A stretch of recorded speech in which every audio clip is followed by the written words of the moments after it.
when we regained our independence, or even before, we were told that our names were not good. So that when you are Christianized and you are Pipim and you went for baptism and you renounced the devil with all his works, they also said you have to be John. Because in their scheme of things, it appears that the heavens only recognize John, not Pipim.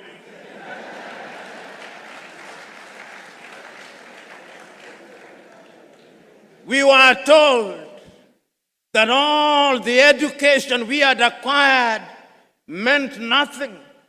So that if you are eloquent in Ga or in Chui, you are not intelligent. You are only intelligent in English. You can only be intelligent in French, in Portuguese. We now know that that is nonsense. And you know, when that great Nigerian musician in the 1980s, fella Nicola Pokuti said, "Teacher, don't teach me nonsense." He meant it. He was reminding us that we must examine our education system. You know, when the British came here and they were establishing schools across Africa, and then when they were establishing Achimota, which is famous for producing great Ghanaians, the intention was to produce young men and women who would support the colonial empire. The intention was the same in Uganda with Budo's King's College. It was the same in Kenya with the Alliance schools. As Chinua Achebe says, the white man was clever. He came and put a knife in the things that held us together, and things fall apart. And they have remained apart. So today, when we come here to talk about education, we come here to remind ourselves that we have urgent business to be undertaken. We have urgent business to be undertaken to remind ourselves that Martin Luther King Jr. is still right. The mind is the standard of the man. Because if the mind cannot imagine, then we cannot realize our potential. So we are here to interrogate our education system. My good friend, Samuel Pipim, doing the work that he came to do, to lay the ground, reminded you appropriately that we have now become famous for producing graduates in agriculture, some of whom, if you allow me a little latitude and hyperbole, cannot distinguish between a goat and a sheep.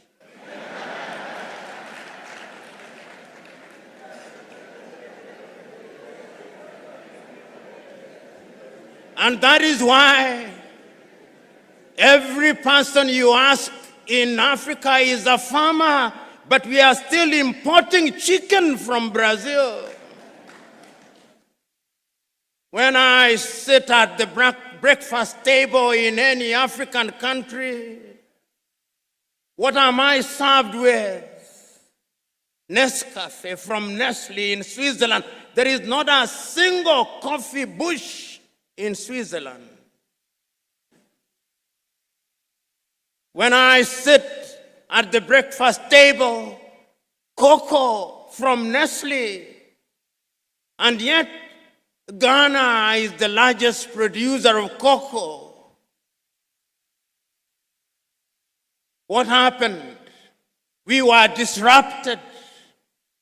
Pippin was right.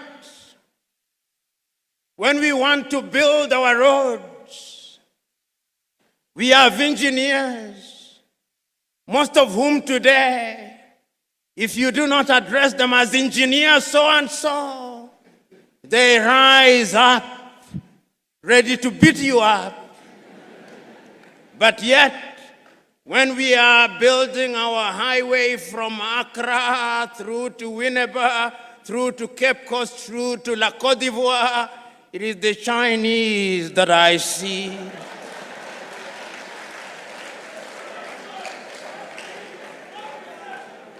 Which calls into question, what type of engineering are we teaching? We are producing doctors, and they are good, some of them. But yet, when those of us who have the ability are sick, unless they do not know, they want to be airlifted to Dubai and to Germany. They have no faith in our medical system. When we are sick during COVID, all Africa is crying to America, oh, give us Moderna, give us Pfizer, to the Russians, give us Sputnik. We are crying. Yet we have universities with professors in medicine.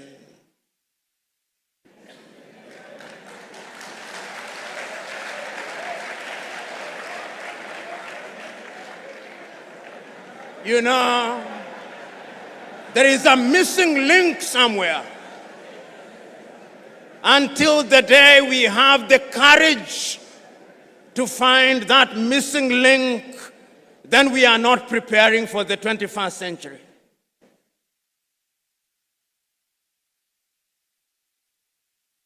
Today, as I came here, courtesy of my hosts, I was driven in beautiful cars. Oh, none was made in Ghana.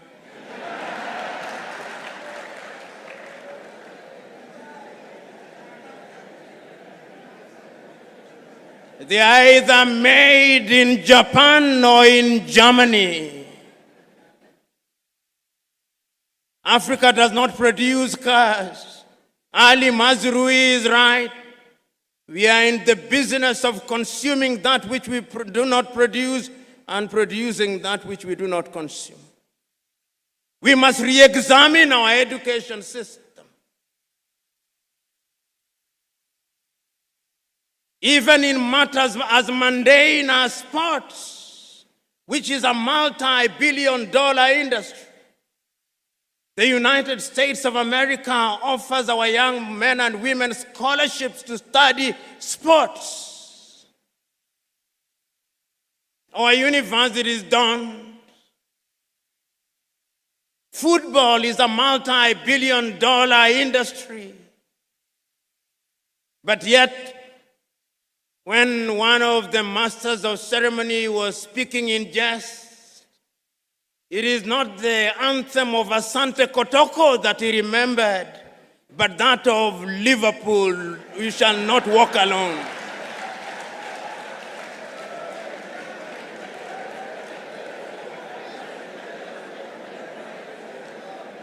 So that as we are sitting here,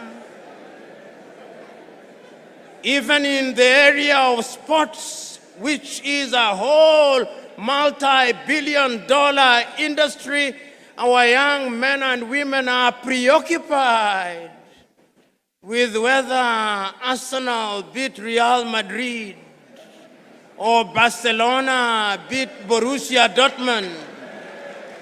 They do not care whether Hafia Guinea du Conakry beat Asante Kotoko. The Osagiefo was right when he said, We may actually solve the economic problem. We may even solve the political problem. But I dare say that the mental problem which was impacted and makes us feel inferior will take a little longer to solve.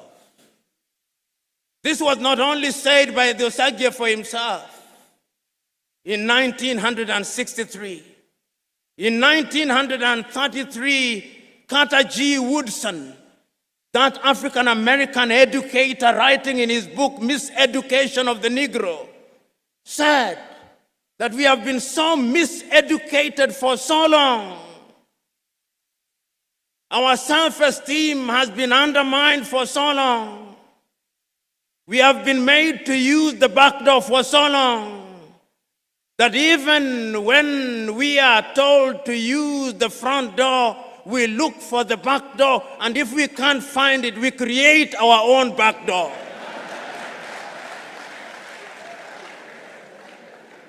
The level of our miseducation is amazing. We must change it in order to enter into the 21st century. You know, Brother Pippin, when you said that our passport, technological passports to the 21st century and visas to boot are expired, you are right. How can we play football on the games of rugby, on the rules of rugby? How? This is the question that we want to address today. We are talking about agriculture. And we are saying that we are now using technology to feed ourselves by manipulating the elements. The Chinese are seeding the rain so that it may rain. I have no problem with those of us who pray we must. But this misguided belief by Africans that when there is no rain we pray and do nothing about it is completely misguided. The divine instruction was go ye and subdue the world. And subduing the world is by using our minds, by using the knowledge that we have. This is what the universities must ask. If you are a teacher, what kind of a teacher are you? Today, if I stood here and asked young Africans, and there is no shortage of them here, how many African authors do you know? And I asked, which is the last book of Chinua Achebe that you read? Or Kofi Awunur? Or Aikwe Yama? Or Kamara Lai? Or Flora Nwapa? Or Dambisa Moyo? Or more recently, Chimama and Ngozi Adichie? Or Yagyansi? How many have? We have been made to believe that it's only Shakespeare and Charles Dickens that matter. The time is now for us to change our minds. And we can only change our minds if we decolonize our minds. Ngugi Wa Thiong'o, that famous Kenyan writer, says, until the day that we decolonize our minds, we are going nowhere. And Ngugi reminds us that we may have decolonized our countries, but there is something called decoloniality, totally liberating ourselves from the mental chains of the colonizers. You know, the Osagyefo, to whom Africans owe an apology, wrote in his great book, Neo-Colonialism, the last stage of imperialism, and the most dangerous. We are in that stage. That stage when the colonizer still wants us to believe that our literature is inferior,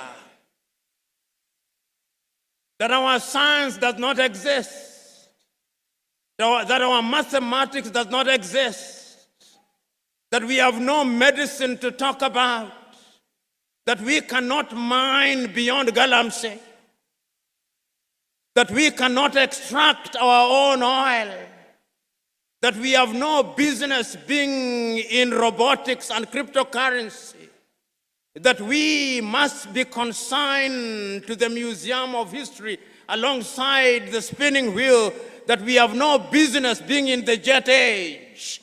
That is what we are being told. And my fear is that we appear to be believing it. We appear to be believing it because in our institutions of learning, when you look at our curriculum and you look at the curriculum of a number of countries in the Middle Ages, there is no difference. And I want to remind all of us that in the 1960s, when we were regaining our independence, and you read what was happening in different African countries, and I remind you to reread some of the thinkers of the time and the emphasis that they put on education. I was rereading for the umpteenth time the 32 speeches that were delivered by African leaders in Addis Ababa, Ethiopia, between the 23rd and 25th days of May 1963. All of them, without exception, said one thing: if we are to give meaning to our independence, then education must be our focus. So said Ethiopia's Haile Selassie. If we want to change the continent of Africa, we must give meaning to education. So said Mwalimu Julius Kambarage Nyerere of Tanzania on that day.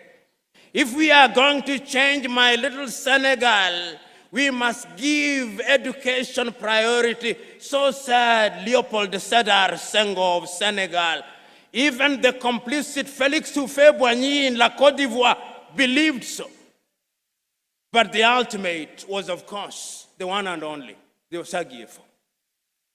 He was as eloquent as he was passionate.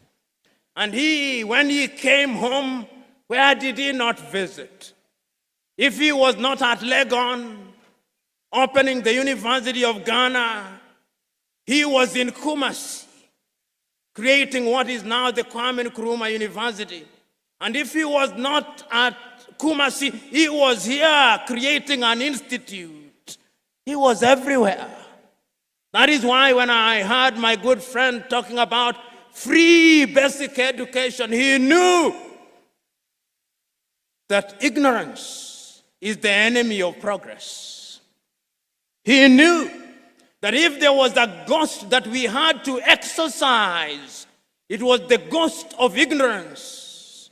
He knew that if there was a devil that we had to pray and fast against, it was ignorance.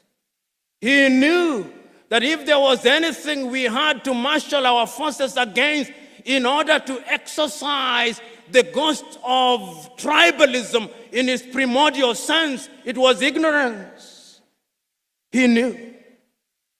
Yet, several years down the line, when you ask your typical academic, when they want to say that the University of Winneba, of education at Winneba is good, they say it is as good as Oxford. Why? Why can't it be just good? They must say that it's as good as Harvard, as MIT. Why must we always have this inadequacy to compare ourselves with others? We must change in order to enter the 21st century with confidence. Your leadership, who is a judge and belongs to our profession, which is one of the most imprisoned professions in Africa.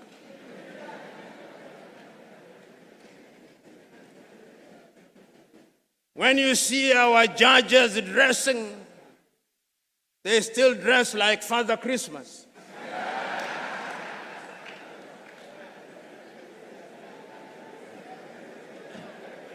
Whoever told us that justice could only be administered when you dress like Father Christmas, I do not know.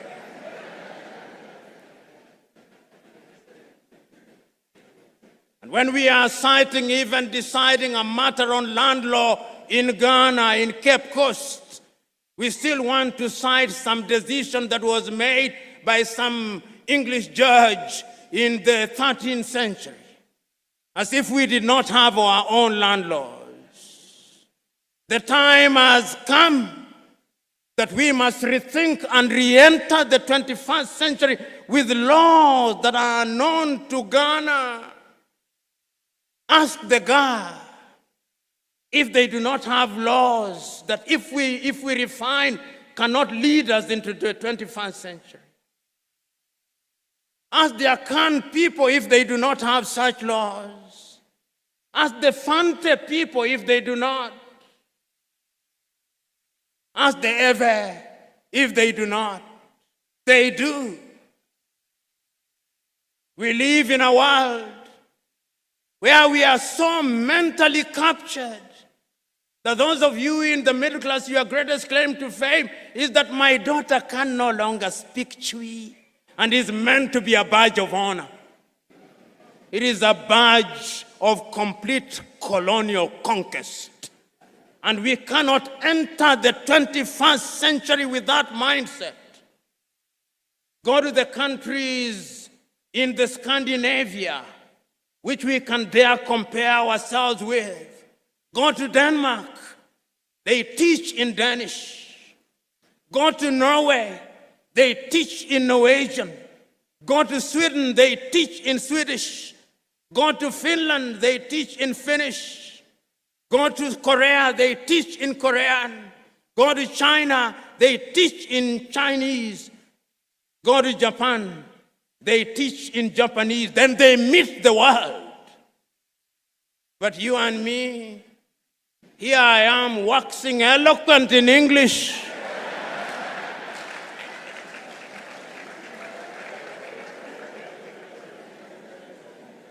Not in Kiswahili. We must revamp our curriculum. And we must have the courage to do so as I speak to you now. They are teaching Yoruba and Twi at universities outside of this continent. Why? Because language is a multi-million-dollar, multi-billion city industry. It is only us who do not know. Those of you who are religiously inclined, we are the only visitors in Jerusalem. So, brothers and sisters, we are here to remind ourselves that there is urgent business to be undertaken. We are here to remind ourselves that we had a good past. We are here to remind ourselves that others came and through slavery they disrupted that past.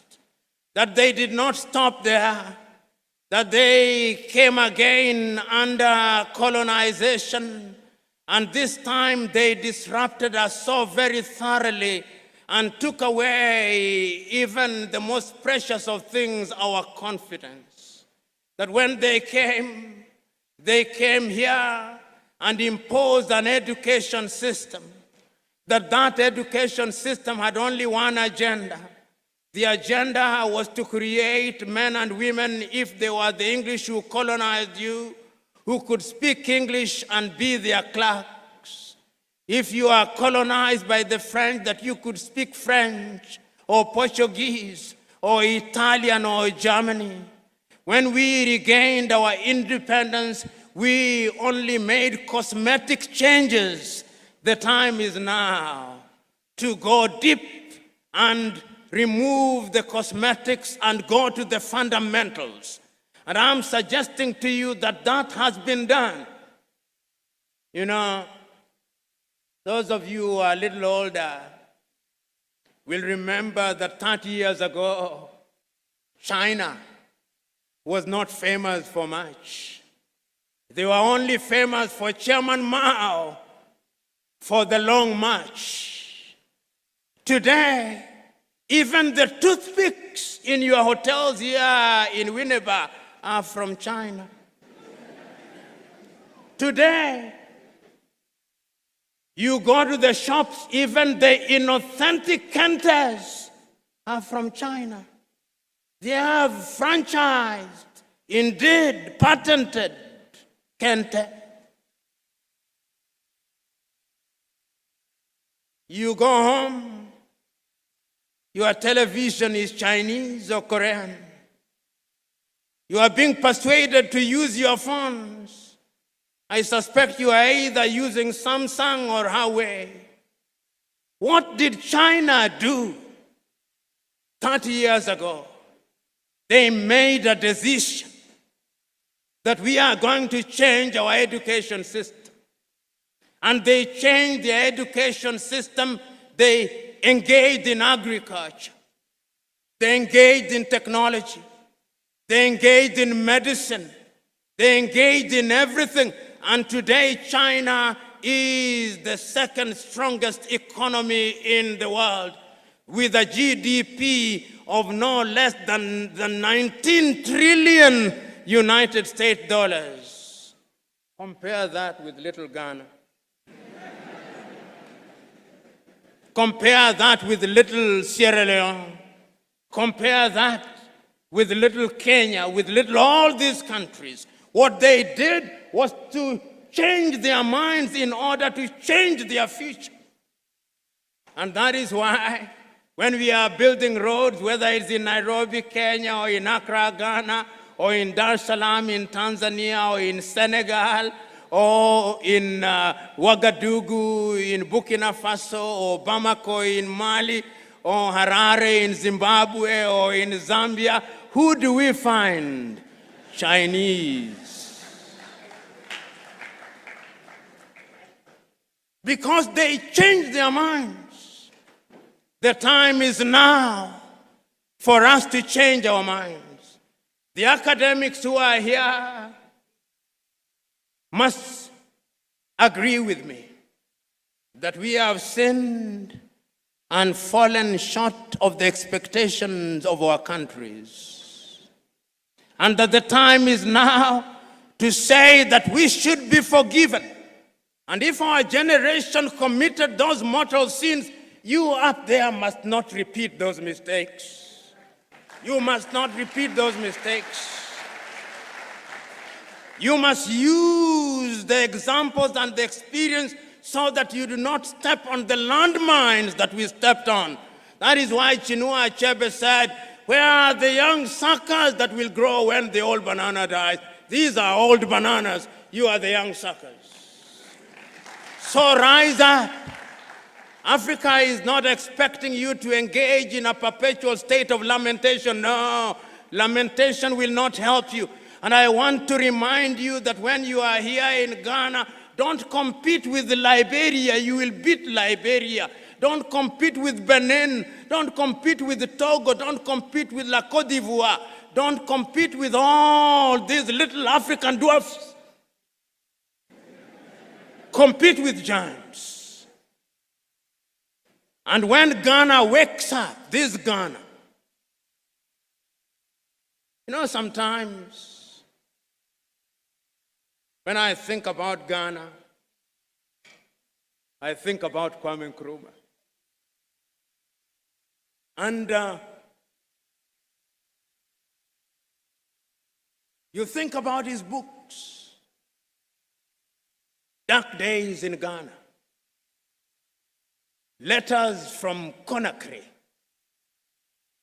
When the Osagyefo is so close yet so far, his ideas dead, his books banned until Ignatius Kutu Acheampong comes. It is only in the year 2013 that Nkosazana and Lamini Zuma, the then chair of African Commission, writes a letter of apology to Kwame Nkrumah. I urge you to read it.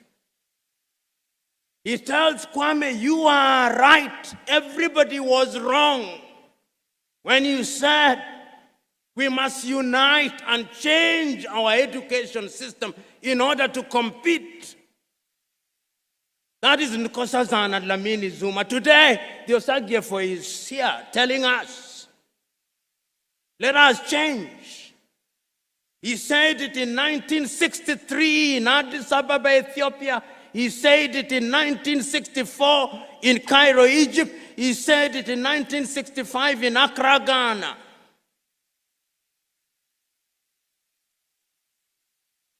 And on 6th day of March 1997, on the occasion of the celebration of 40 years of independence of Ghana, Kambarage Nyerere himself also apologized to Osagyefo Kwame Nkrumah. He said, you are right, we were wrong. Today I'm saying that we cannot remain imprisoned in history and lamentation. That is why it is still true for you Ghanaians. Nkrumah is dead, but Nkrumah never dies.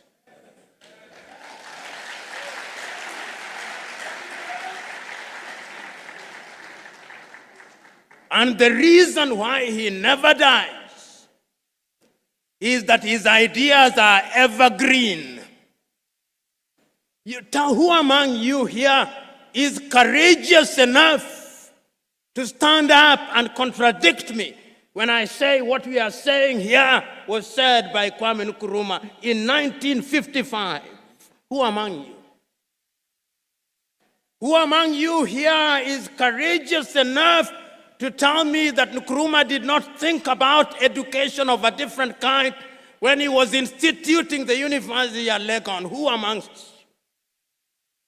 That he was right when he established the Kwame Nkrumah University in Kumasi, that he was right when he instituted the institute out of which grew the University of Education at Winneba. Who amongst you can contradict me? So if he was right, he did not have the advantage of the technology that you have? No. There was no WhatsApp, there was no Twitter or X, there was no Instagram, there was only telegraph. But he was able to marshal the entire black community throughout the world and give meaning to education. What can you and me not do if we mean to do it? So you young men who are present here, don't tell me Nkrumah was old. Nkrumah was just slightly older than you. If you look at his cabinet, some of them were in their 20s. It is not formal education that maketh a man or a woman. The great Indian sage Raja Gopalachari says, education is not merely attending institutions and acquiring certificates. He says, you may have gone to school, but has school gone through you? This is the question. So, ladies and gentlemen, here today, we are here to tell ourselves ad nauseum that the mother continent can change, and she will change. She will change, and when I look at the future and I hold all factors constant, I see an Africa whose young men and women are educated and their education is about innovation and invention. I see such an Africa. I see an Africa whose sons and daughters will be leaders in cryptocurrency. I see that Africa. I see an Africa where all the cars running from Addis Ababa in Ethiopia to Banjul in the Gambia will either be made in Togo, Burkina Faso, or Uganda. I see that Africa. I see an Africa where the Ghanaian doctors who are running hospitals in the United States and in the United Kingdom will have the courage to come back home because there is something called a hospital where they can do their trade. I see such an Africa. I see an Africa where we will have our own satellites that are launched next to Elmina Castle, and they'll go out there in the orbit, and we shall not be depending on Vodafone. I see such an Africa. I see an Africa where we will be able to produce enough rice, enough cocoa, and enough gold, and we will process it here, and that you will be selling it to Nairobi, Kenya, Dar es Salaam in Tanzania, and it will not be necessary to look to the outside world. I see such an Africa. I see an Africa where, apart from Kiswahili, one of the languages that will be spoken will be Chui or Ebe or Ga. I see such an Africa. That Africa is possible. It is possible, Honorable Minister for Education, when at your next meeting you think outside of the box, or preferably without reference to the box.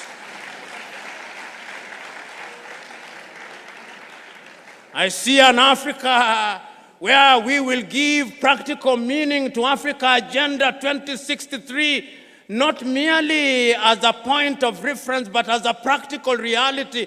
I see an Africa where there is Africa Continental Free Trade Area, and the majority of students here at Winneba will be drawn from Togo, from Benin, from Gabon. I see an Africa where our kith and kin in Martinique, in Guadeloupe, and Barbados, Antigua, and Barbuda will be coming here. I see that happen. That is why, when I have such foresight, wisdom not only requires but dictates that I stop. Because going beyond that would be flogging a dead horse. I see an Africa that gives meaning to those words of the Osagyefo Kwame Nkrumah, written in his book, Africa Must Unite, that Africa needs a new citizen. Are you those citizens that the Osagyefo was talking about? Are you? Do you have values? Do you have passion? Do you have dedication? Do you have love? Do you have imagination? Do you have the spirit of innovation? Do you have the spirit of invention? If that is true, then I have no fear for Africa. So go out there and amaze Africa. God bless you.